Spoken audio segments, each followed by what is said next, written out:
All right. Well, good morning, Todd. Uh, Morning. Sierra Madre's 2026 Citizen of the Year. Uh, Well, actually, they tell me it's 25 because they award it the following year.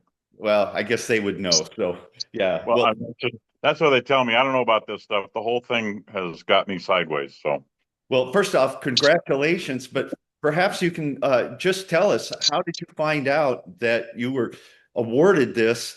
Which really, when you think about it, I mean, what an honor. I mean, you're with some of iconic people in Sierra Madre. When I look yeah, at the list of past citizens of years, I mean, it's remarkable. and I looked over the list, and probably the notable thing is these are all people that obviously volunteer their time in the community, and I know a lot of these people because I've been on groups with them. The the Sierra Madre Events Committee, aka the Fourth of July Committee, um, CERT, um, other things like that, and largely the fire department. And some of the key recipients were firefighters. Right. So that I'm going to say didn't surprise me. At the same time, there are members that were on the fire department because that's my community that probably should have been on the list. So yeah. So how did you find out? Where did they tell you, and how did that meeting go? So I was at a Sierra Madre Events Committee meeting, and when I got to the meeting, there were three tables lined up in the park house. And I believe that was in And, March of this year, correct? yes. Okay.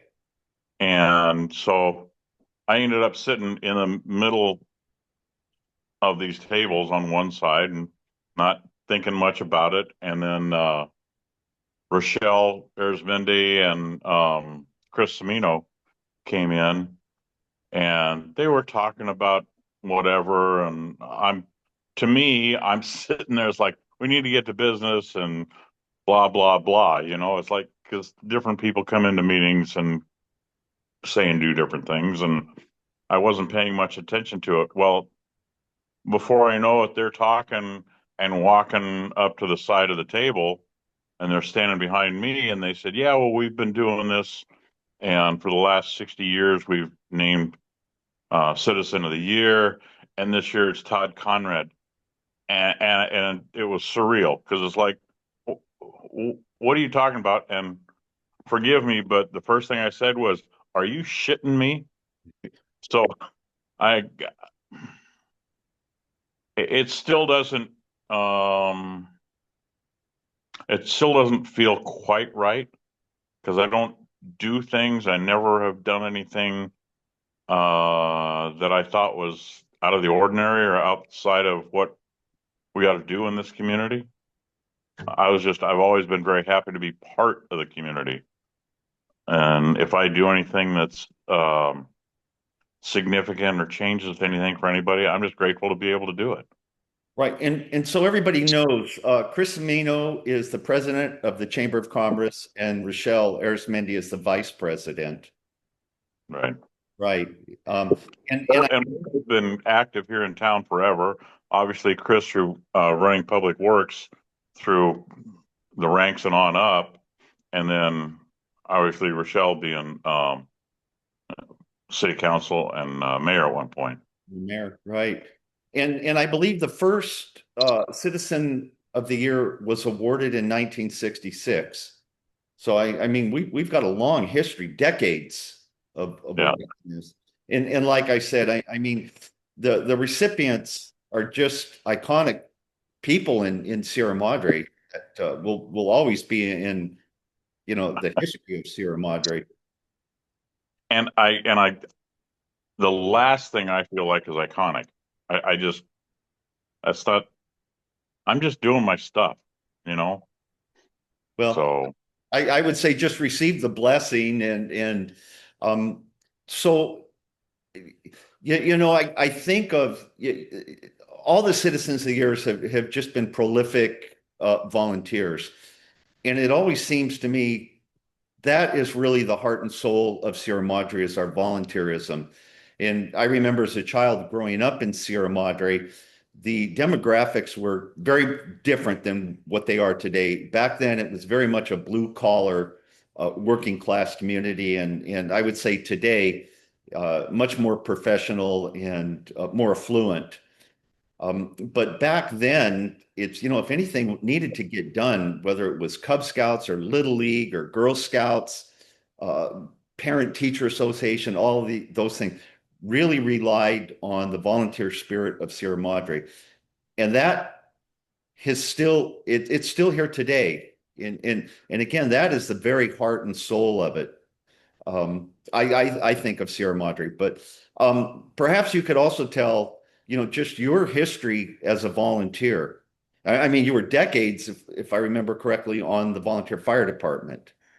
Right. I was on the fire department for 33 years, and I had the honor of working with some of the absolute best men and women I've ever met. Um, People who were dedicated, and it wasn't uh, it wasn't treated as a volunteer uh, job. We took what we did seriously, the commitment. It's like if you're going to step up, then you're in, and you need to be at this level of commitment.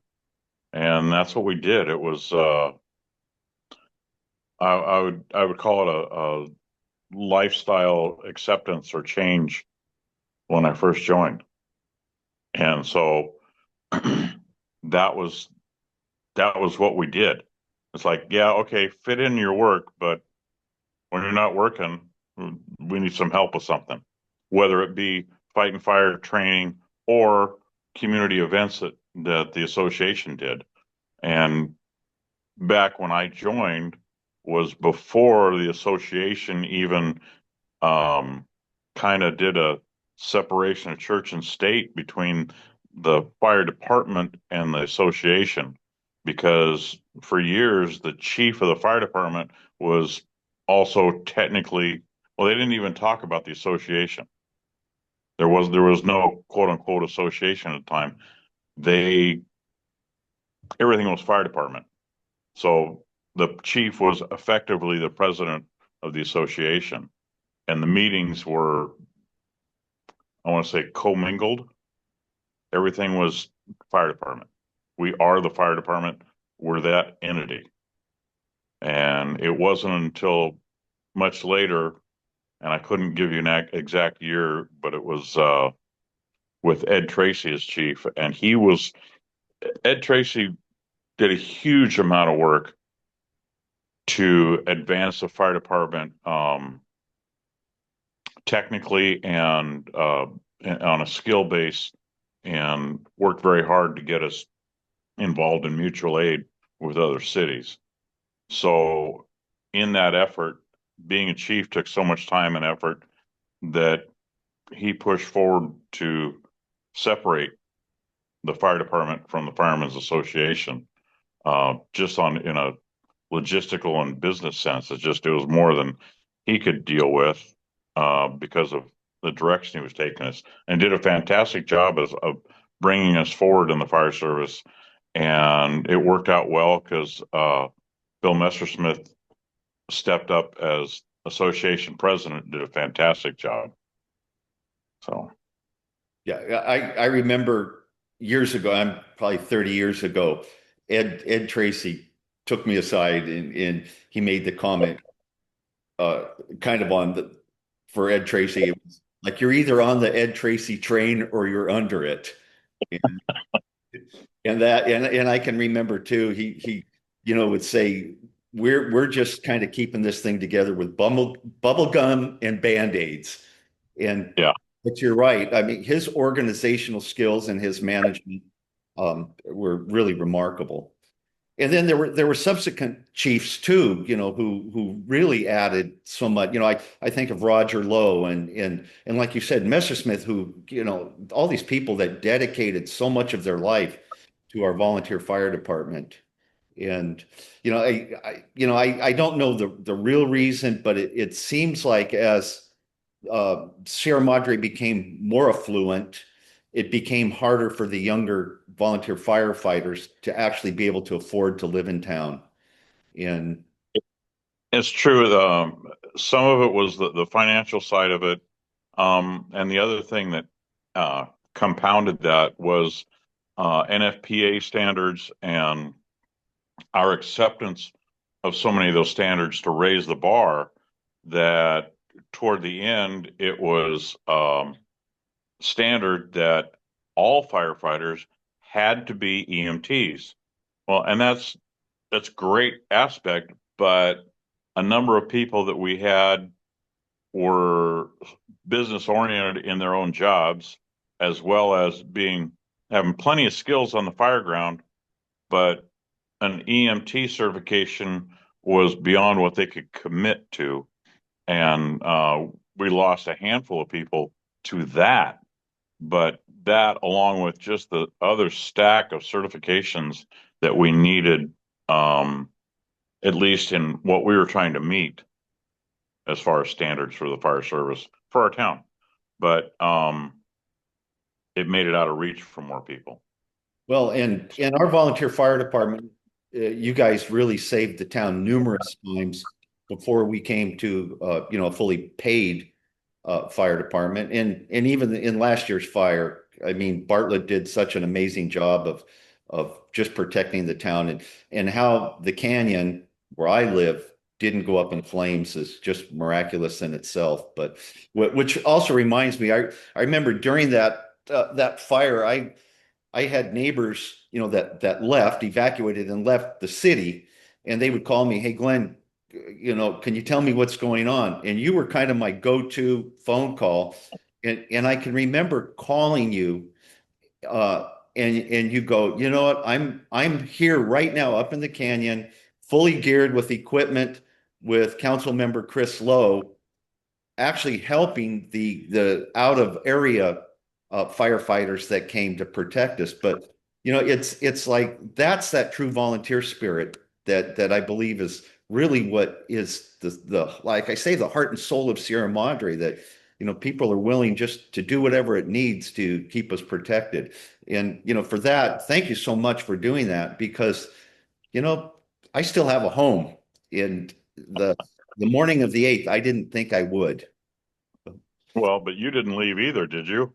Well, I have friends in low places and know how to sneak around. So, um, And I didn't leave, and neither did my neighbors, and we kind of stuck it out. But and after I had seen, because so I ended up working with a company that does private fire protection, and I say fire protection. They help customers with what they call home hardening, which is a whole nother issue that we need to push in town with the fire safe council, et cetera. But home hardening, where your home is less likely to catch fire, even if it's showered with amber brands and the like. But so I worked with them spraying Check at private locations, residents, and I was out in the Palisades that afternoon. And so we went out and moved debris and stuff away from the house and sprayed everything we could around the house, and sprayed the bottom edge of the house was with Check, so that if leaves collected up around the house because of the winds that day. And then we treated another house that was in the Palisades. Another one's about halfway from the Palisades toward the 405 off of Sunset, and sprayed more check there, and then came back and we ended up at Rich Snyder's house. And I don't know if you've seen the video that he put forward, but I was in the middle of a lot of that. right. And then I finally I was talking with my wife, and she goes, "We're under evacuation orders." Like, "Rich, I got to go. Sorry."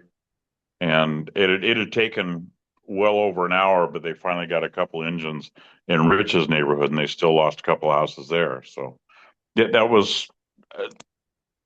But with the other thing, but where I started on this was I learned that a lot of homes, and I don't want to promote this because It's counterintuitive, but a lot of homes were saved by homeowners staying and just using a garden hose because when it starts, if you're right where the start is, you can knock it down with a garden hose. At the same time, with the force of the winds and all that going behind it, in a lot of cases, you couldn't slow it if you had to. So, I always think reminded of Paul Hagen and his son Josh and Rich Wiz, who at the very top of Woodland, they may have really been instrumental. Well, they were instrumental in actually saving the canyon because yeah, they, I think even to the point where they risked their lives to save the neighborhood, and it worked. But yeah. Well, and I even told Deb, I'm not leaving until the kitchen's on fire and I got to drive out of the garage out the back. Um, so, and that was their mindset, was to do all they could to save their home, and they were effective. right. Another one that did similar was Steve Tuttle up at his house. That was a neighbor's fence caught on fire and his fence and all that, and he went up and just took care of business. I think he tore down some of the fence and then used a garden hose and soaked everything down. Um, like I say, I want to be careful not to promote that because we can end up with all kinds of problems with everybody going, I'm not leaving, I'm going to save my house. At the same time, if they don't have the skill set or the knowledge to be able to do it and or get out and figure out what time to get out and make sure they still have egress, and then you end up with everybody in the neighborhood, and then the fire department can't get in and out because of vehicles, people that stayed. So it's really sketchy. Right. And things go fast south real quickly, but before you know it, it's out of control. Um, yeah, how about just kind of talking some of the other volunteer programs that you've worked on, different organizations in It's, you know what? I worked with obviously Sierra Madre Events Committee, as we talked about, aka Fourth of July Committee, and that was just kind of fun. I think it started with Michelle and or Chris Lowe hitting me up for that. You need to be on this. I'm like, okay. I enjoy the parade, and Fourth of July in our town has always been. I mean, I've always been in it with the fire department anyway, so I that was fine. And I'd also set up the lights for the beer garden because that was when the Firemen's Association had the beer garden, and now it goes most of it's through the committee, and a lot of it goes to Little League. Um, I was also involved in the Fire Safe Council after the 2008 fire, and that it's one of those things where it's a really low activity type of thing. It's like, well, we're out here protecting and watching for fires. Oh, we didn't have any fires, so everybody's like, oh, yawn, and nothing happened. So, but I was part of the Fire Safe Council back then, and now they're trying to ramp it up a bit, and I think they're following more of a neighborhood watch type of format for meetings and people and disseminating information. Haven't heard anything in a while. At one point, I was president of Sierra Madre Volunteer Firefighters Association. Somebody put up that picture of me holding a golden egg um, for the Easter egg hunt, and that was uh, that was a challenge because that was when things started to taper off with the association, and we started to turn toward the paid model that we have now. So, and a lot of our membership actually lived out of town because we had a number of people that were volunteering as firefighters as a job experience type of program. There were people that came out of the local academies, whether it be um, um, Rio Hondo or Verdugo or El Camino College or whatever. They would get their uh, certificate and then come and do hours with us. They'd spend a shift a week with us. So it was a different model, and trying to keep the association going was a challenge because it just people lived out of town and the participation tapered off. Mm. I was also, you go back into the 19, I want to say 88, 89, 90, 91. I was president of the San Gabriel Valley Firemen's Association. And that was, I had gotten involved with that. Also, I was involved as a representative from Sierra Madre, excuse me, to go to the California State Firefighters Association conference. So about that time in the late 80s and early 90s, I was heavily involved with CSFA and San Gabriel Valley. And I came up with some great ideas for San Gabriel Valley. And they said, well, how'd you like to be president? And that kind of went to my head, and I puffed out my chest and said, yeah. But that was an interesting experience, different kind of association. And yeah, it's neat to look back and see some of the stuff that we did with that, but a lot of it at that time was just trying to keep that association alive, and it's now defunct. There were a couple other presidents after me, but they couldn't maintain momentum. And kind of like the volunteer fire department, um,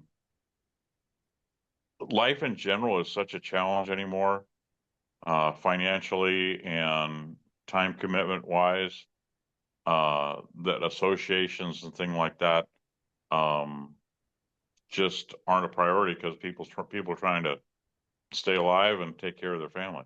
Right. Um, I mean, you're going back several decades. Remind me again, how many years have you been a Sierra Madre resident? I moved here in 1980, Okay. and I became a firefighter June 12th, 1981, along with Paul Hagan, Bob Burnett, and Steve Bickle. Right. And that was the beginning of it. So I was on the fire department for 33, almost 34 years. Um, I retired in 2015, and it was just to the point where there wasn't a place for volunteer captain anymore. Right. So that was that was hard. Um, Sierra Madre Fire Department has always been a large part of my identity, and so to step away from that was real difficult. And it's one of those things. If somebody asked me to jump into a rig and drive it today, I'd be all over it. Right. Right. Yeah. Sometimes it's hard to leave those things that we really have a passion for, and Yeah, especially when we don't want to. But yeah. yeah. So 46 years as Sierra Madre resident. I mean, almost 50. I'm often remind people when they tell me how many years they live here. I have to remind them that Sierra Madre years are like dog years. So you got to count for it. But and just speaking on the volunteer nature of Sierra Madre and the participation of our residents, it seems to me, and I'd like your opinion. I think we still have it going on. It's vibrant still. We see it all over. It is to a certain extent. Um, I was at a CERT meeting last night. I started out at a Sierra Madre Events Committee meeting at the Park House and finished that and came home and grabbed dinner real quick and turned around and went right back to the Park House for the CERT meeting. And um, I would say it's more traditional because most of that group are senior citizens. Right. And that's twofold. Part of it is they're retired, they have the time to commit, but they're the ones that remember the volunteer attitude that you're talking about. Right. I see it. I have my son Eli and his children still live in Sierra Madre. Eli is really involved in Sierra Madre Little League on the board and also coaching. But when I go to Heasley Field to look, and that's volunteers. I mean, that field is fantastic. It's such a good group of volunteers that are highly organized. The condition of the field is it's top notch. It's top shelf. Much better than when I played there as a child, and it was a bunch of gopher holes that kids were tripping in. You look at the Diamond Diner, or now Lisa Diner. Lisa Yeah. has just, for I don't know, maybe 15 years. She runs that, and it's so well run and well organized, and again, it's all volunteers, and it just, you go and you just feel so proud of our town. The other part of that, and not to discount it at all, I mean, it's huge, but those are parents taking care of their kids' activities, largely, not all, but largely. And so the motivation is there. It's a little different. Um, like I say, I'm not discounting because it's a lot of hours, a lot of effort, and a lot of dedication. Um, and there are families that don't have the ability because of careers or financial or whatever, and their kids are able to benefit from the families that really work on that. So I think that's really cool. You know, The other one that's really effective in town and a lot of hours is the roast float. I mean, to see what goes on in that building and what they produce on a volunteer level is just amazing. I'm thinking back probably every bit of 30 years, the our Fourth of July parade almost was canceled, and had it not been for Doug Hayes, who there was just no way that he was going to allow that to happen. And again, volunteers really stepped up, and I mean, we have a fantastic Fourth of July parade. It's very Americana. Yeah, And another thing, it's very iconic of who we are as Sierra Madrians, and that whole Fourth of July weekend, yeah. the celebration, it's amazing. I used to joke about every year we trade off. Half the town's in the parade and the other half watches, and the next year they switch. Half Right. the town, the other half of the town's in the parade and the other half watches. It's so true. But it is, and I had so much fun last year. I'll be honest. Um, I was unfortunately, in a sense, I was in my element because they chose to make our fire service and the surrounding fire service the grand marshals in the parade because of the January fires. And I was able to talk to a few of my connections um, and get a fair amount of equipment in the parade. And county rolled in uh, along with Catherine Barger, Hmm. and they brought in a bunch of engines and the bulldozer, and then they did a low flyover with a helicopter, which was just amazing.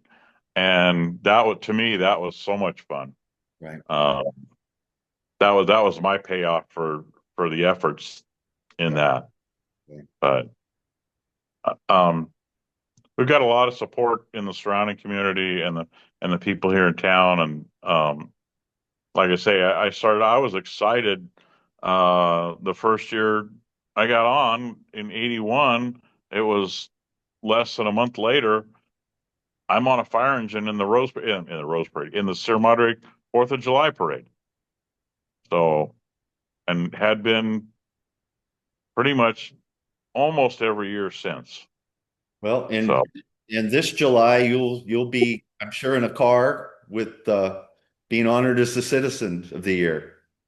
and that's just weird to me at the same time. So I'm doing lineup down on Sierra Madre Boulevard from Sunnyside out to Michelinda, and somewhere in there I'll get in a car and go on the parade. But I'm doing the prep and all that, and Michelle Keith was telling me that's okay. You still got your job to do, and when the time's right, you get in the car and you go. She goes, "That's what I had to do." So Right. I'm in good company in that regards. That's right. And Michelle is, I believe, also a former Citizen of the Year, if I remember correctly. Yeah, a few years ago. And So another one with a multi-generational history in Sierra Madre. Yeah, Yeah. yeah. I mean, So maybe this 4th of July, you can be in one of your race cars. You can, no, I've done that in the past and I got in trouble for it, but we won't talk about that. okay. Um, I've had all kinds of different race cars in the parade. Usually it was my old beat up Chevelle race car, and a few years I had a late model fancy race car and whatnot, and made lots of noise and scared a few people. So they said you can't do that anymore. But so then I had to put it on a trailer. But that's always been fun. Right, right. Well, anything else you'd like to add? You know what? Out of all of this, I mean, and some of it, I mean, I could, you know me, I could talk for days about stuff, but the one of the largest numbers, like I said, in there of representatives were volunteer firefighters. Right. Rod Spears, God rest his soul. Bob Spears. I know I'm gonna forget some names. Um, well, and Messersmith, and but going back to George Maurer and Charlie Brown.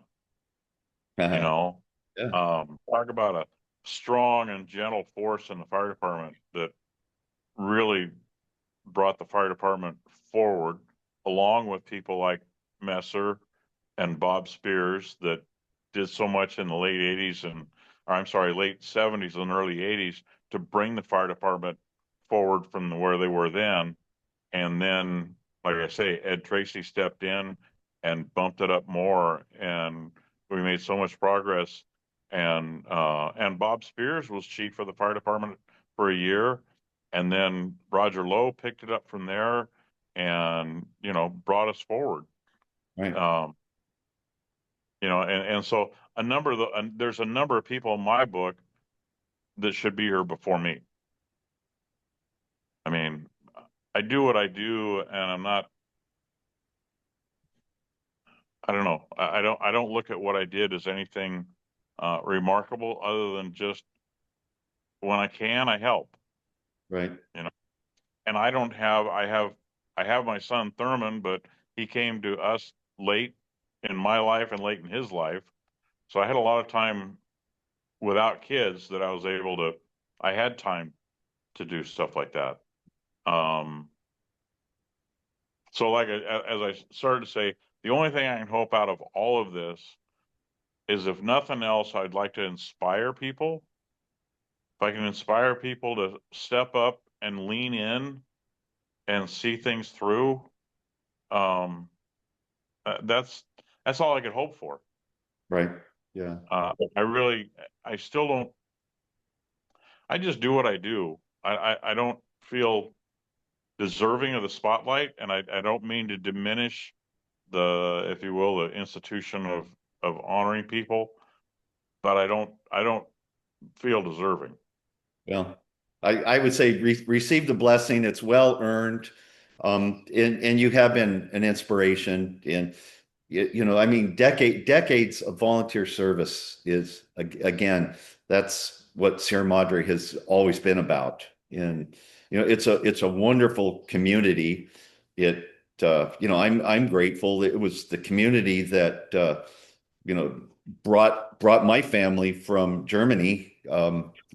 St. Rita's actually sponsored my mom, and they were displaced citizens. So, we've always been very, very grateful to our community and so appreciative of the volunteers. But Well, and you mentioned St. Rita's, and that's something else that I've turned and leaned into is the men's club at St. Rita's, as well as being an usher and a lector and working with the guys. In fact, it's funny. I sit in the back of the church at the 7:30 service with Steve and Lynette Hydorf, Steve and Mary Tuttle, Brent and Roxy Bartlett, and my wife Deborah and I. And when it comes to ushering, it's like, okay, we get to that part in the service. We're all getting up. And, first the men, and then if we're a little short, my wife will help, or Steve's wife will help, or whatever. So, and we just had our golf tournament on Monday for the men's club, which is a fundraiser and raising money to help the kids at St. Rita's School, uh, both the campus as well as there are some people that were affected by the fire. So we're trying to help make sure that they can stay in school okay. And so it goes on, and but I also find it's interesting that volunteers are volunteer, and people that, and one of the other ones that I should mention would be Richard Mays. Oh He's yeah, done of course. so much. Um, and it's one of those things where he's part of CERT, he's part of the police volunteers, and so many of these associations, the people that volunteer, and this is a part that you'll never see me in, is secretary and treasurer. Those are the most thankless jobs, but most important for these associations to continue. I can't begin to tell you. And it's like, I was even asked to take notes at meeting last night, and I just stood back a little bit and somebody else spoke up. I'm like, okay. Um, yeah, those are the unsung heroes. And Richard Mays has helped in that capacity so many times. But like I say, CERT and the other organizations, Sierra Madre, he was a captain in Sierra Madre at one point and stayed with the association, helped through a couple different 501c3 organizing, filing for it between the Sierra Madre Volunteer Firefighters Association, CERT, and I want to say there was probably another one. He's well versed in it, and he's diligent and quiet and just does what needs to be done. And people like that are definitely underappreciated. Right, right. Yeah, Richard's another one that's just, dedicated decades of volunteer service. Yeah. Yep. So, I don't believe the Chamber of Commerce has actually set a date where we can buy tickets for the Citizen of the Year. Are you aware if they have yet? So I found out last night that there are a number of people that wanted to go to the dinner, and it's full. Okay, So, and the dinner is Wednesday, May 6th. So almost 2 weeks now. okay, And unfortunately, there's not capacity to pick up more people, but okay. um, Well, my okay. family will be there. And it's funny because I was asking about um, enough people, friends and whatnot, and I was going to invite the Hydorfs. And he goes, well, I'm already going there because I'm part of the senior commission. So another volunteer, he goes from fire department to the senior commission. Um, and obviously Brent's going to be there, Bartlett, who started as a volunteer and is now the active fire chief, which is fantastic. I mean, he came in, if pardon the expression, on fire when he joined Sierra Madre. I mean, it's like once a Marine, always a Marine, and he's got his stuff together and just he brings so much to the department as well as still honoring the heritage of the volunteers. So he's another one that would be on my list. So and then uh, so yeah, just I have a number of friends that are already at this dinner that I wanted to invite, but they're there because they're doing other volunteer work and stuff for the city. Okay. Well, great. Well, Todd, thank you so much for doing it. Thank you for your years of service and for taking the time to do this podcast. We'll get it up online here quickly, and again, receive the blessing because you are very inspirational for so many people. Well, thank you, Mr. Mayor. Uh, yeah, that You that know, only just takes one more vote from the next person. So, well, but in all fairness, you're an inspiration also. You thank step up and you lean in, and you've got a history of that. And so it's, you know, it all goes around. It's a team effort, Absolutely. Yeah. Yeah. and in this town it has to be. And we won't even go into the budget, will we? Well, that'll be coming up in a podcast real quickly. Well, I just hope that, and we've done it before. We've pulled a rabbit out of our hat in years past. Um, even if even if that rabbit's getting crushed by the pressure of finances, but we'll come through it again. We always And do. yeah, I I think we've got some good people in place, and some of it is just getting the right information to them so they can implement what they need to. Right, right. Yeah, one of the things that I'm hoping to achieve with doing these podcasts, I want to keep it just Sierra Madre, our 3 square miles. I don't want this to become political or debating or any of that. But one of the things that really kind of inspired me to do this was, as residents, we want to know what's going on in the city. So we'll go to a council meeting, but we're restricted to 3 minutes. And then our council members, if it's not an agendized item, they can't really speak on anything.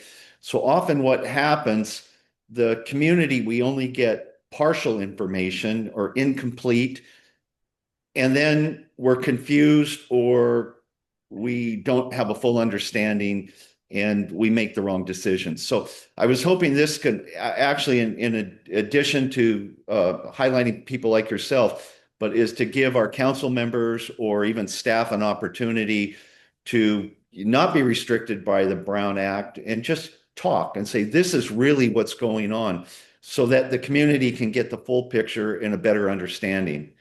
And hopefully that's one of the things that can achieve with these podcasts.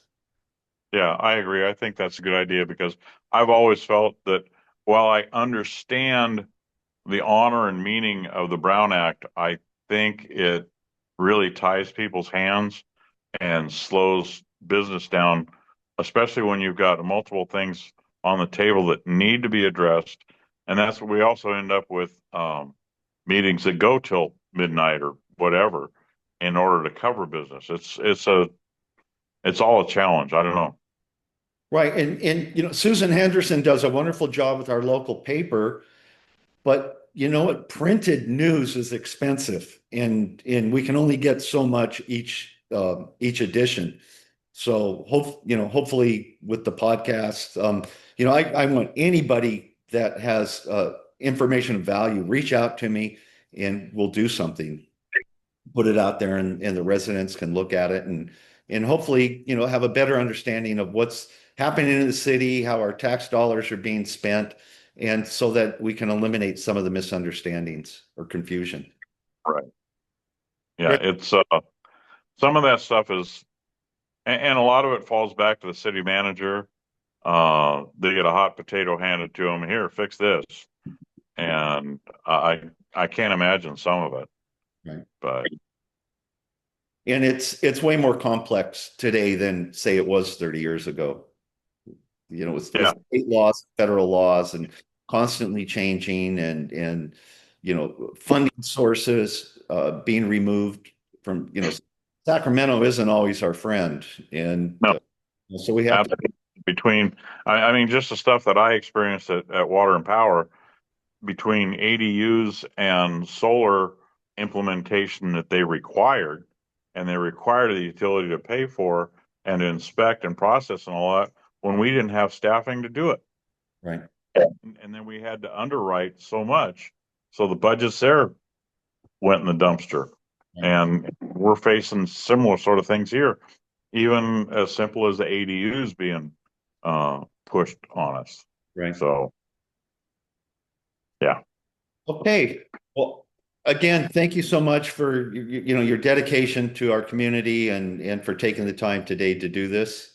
And And I'll, and thank you for what you're doing. I mean, not that I'm sitting here looking to picture myself on my phone, and yeah, that's a whole different story. But I it's good, like you say, you're closing the loop on information for people, and and in this case, giving some people a voice. So Right. Yeah. Yeah. Okay. So, Thank you so well, much. Have a good rest of the week, and May 5th, congratulations. Maybe, thank. maybe, maybe we'll have to do a few party crashers to come in and roast you a little bit or something. All right. Sounds good. Good. Okay. Aloha. Man. Yeah, yeah. Actually, I'm out in the middle of Pacific right now, so if you hear roosters crowing in the background or dogs barking, or if our connection's a little slow, I'm just doing the best we can. Very Good. good. All right. Take care. Thank you. You too. Thank you. Bye bye.